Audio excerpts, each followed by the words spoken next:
Olá, que a paz do Senhor esteja com todos vocês hoje e sempre. No vídeo de hoje nós estaremos comentando sobre um dos relatos mais conhecidos do ministério de Elias, como um profeta no Reino do Norte, no Reino de Israel. Elias ele havia sido chamado por Deus para levar à liderança do Reino de Israel a notícia de que o pecado deles havia causado grande desaprovação para o Senhor e que eles precisavam consertar os seus caminhos. Porém, antes dessa grande batalha que iria acontecer entre o profeta de Deus e os profetas de Baal, Elias ele passa por uma cidade chamada Sarepta e ele vai lá por ordem do Senhor, porque Deus fala que ali haveria uma viúva que iria dar-lhe de comer. Isso é importante notar, porque o texto fala que a seca na região que havia sido causada pela suspensão das chuvas por parte de Elias para mostrar que o povo estava confiando no Deus errado e que Baal não iria ajudá-los com relação a isso, o riacho que ficava perto da cidade de Sarepta havia secado. Então, a fonte de água das pessoas que elas poderiam utilizar para beber e para a agricultura havia se esvaído. Então, Elias vai até essa cidade, ele encontra uma viúva recolhendo lenha e ele pede para ela trazer um pouco de água numa jarra para ele e também trazer um pouco de pão, trazer um pedaço de pão. E a viúva chega e expõe para ele a sua situação. Olha, eu não tenho como te trazer um pedaço de pão porque eu nem tenho. Mas, na verdade, eu estou pegando um pouco de lenha para poder fazer um pedaço de pão, eu só tenho um punhado de farinha num jarro, um pouco de azeite, e eu vou fazer uma refeição para mim, para o meu filho hoje, e na verdade daqui para frente nosso futuro é incerto. Na verdade eu vou fazer isso e esperar a morte para o meu filho.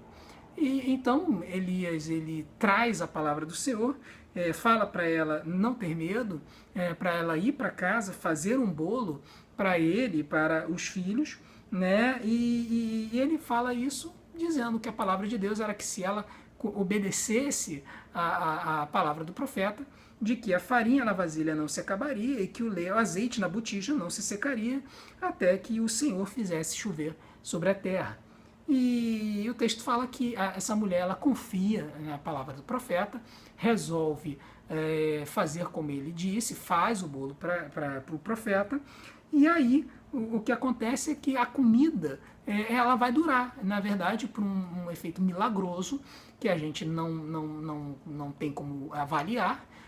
Provavelmente a comida na botija e o azeite se renovavam durante a noite, não temos certeza, mas o fato é que aquela comida que ela esperava que fosse durar um dia vai durar muito tempo, o suficiente para sustentar essa mulher e o seu filho enquanto o riacho não voltava ao normal com o fim da seca. Pois bem, a situação é essa, se apresenta, a gente pensa, bom, a história acabou, legal, o milagre foi feito. Só que acontece um segundo detalhe. O texto diz que um pouco tempo depois, o filho dessa mulher fica doente, e ele piora e eventualmente ele para de respirar. E a gente já viu em vídeos anteriores como para uma mulher hebreia, ela ficar sem um marido e ficar sem um filho homem era basicamente a ruína, porque ela não tinha como trabalhar. As mulheres na sociedade hebraica antiga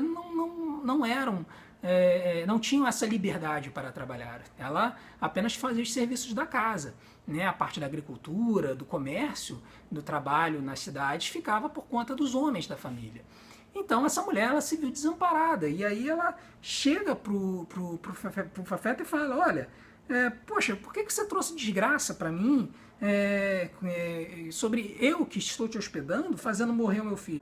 Ela devia estar pensando assim, por que não deixou a gente morrer antes? Por que você permitiu que eu passasse por esse sofrimento, né, depois de ter tido a bênção de ser alimentado?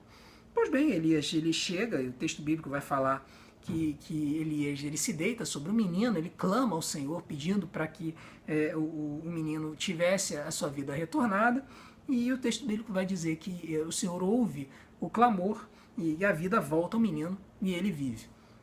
É interessante, é um texto bem interessante, ele vai mostrar exatamente como Deus trabalhava através desse profeta, através de Elias. E qual é a grande questão do texto? Infelizmente, muitos pastores que adotam uma teologia mais espetacular hoje em dia, uma postura de priorizar os milagres, eles muitas vezes vão se utilizar desse texto para dizer, olha, eu sou que nem Elias, através de mim os milagres acontecem, e aí vocês devem dar ouvidos a mim, as minhas palavras. Em geral, as palavras desses líderes, desses pastores, desses profetas, apóstolos, patriarcas e etc., é que você doe recursos para a igreja dele para que você receba as bênçãos do Senhor. Mas é interessante que o texto ele não vai dizer que o sentido de todo esse relato era esse. Né? O que o texto vai dizer lá no 1 Reis, capítulo 17, 24, é que a mulher disse a Elias, agora sei que tu és um homem de Deus e que a palavra do Senhor vinda da tua boca é a verdade. Então o que a gente tem que parar para entender é qual era a mensagem que Elias estava vindo trazer e que dava sentido à sua vida e que era corroborada pelos milagres que ele trazia para o povo. O sentido dos milagres na vida de Elias era dar credibilidade para o que ele falava, de forma que as pessoas vissem que realmente ele estava trazendo uma palavra do Senhor. Então, o que a gente tem que fazer é ver qual é a mensagem que Elias estava trazendo e trazer isso para o nosso contexto. Nós não podemos simplesmente achar que esse texto é um aval para a gente acreditar piamente em pessoas que dizem realizar milagres e para assim obedecê-las cegamente. Muito pelo contrário, o que a gente deve fazer sempre é avaliar esses profetas à luz da palavra de Deus para saber se o que eles estão ensinando vem realmente do Senhor. E o que a gente tem como palavra de Deus hoje é a Bíblia Sagrada, o texto que Deus nos apresentou e nos trouxe como sendo uma mensagem revelada dele para nós.